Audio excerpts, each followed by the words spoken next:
শান্তি নিত্যানন্দ মশাইয়ের কন্যা। তবে তিনি তার নিজের পিতা নন। শান্তির পিতা অধ্যাপক ব্রাহ্মণ ছিলেন। শৈশবে তার মাতৃবিয়োগ হওয়ায় সে নারীত্বের কিছুই শিখে উঠতে পারেনি। শাড়ি পরা, চুল বাঁধা, কপালে টিপের পরিবর্তে সে শিখেছে ধুতি পরতে, এলো চুল ঢেকে পাগড়ি বাঁধতে, কপালে চন্দনের ফোঁটা দিতে। ছাত্রদের সঙ্গে ছাত্র সেজে টোলে পড়াশুনো শিখেছে সে।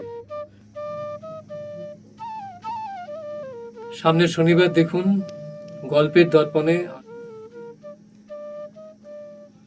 বন্দে মাতরম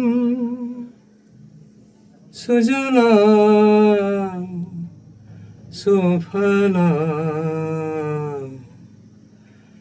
মলয়জ শীতলাম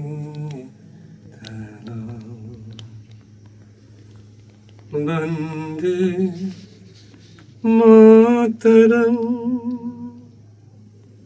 বন্দে মাতরম।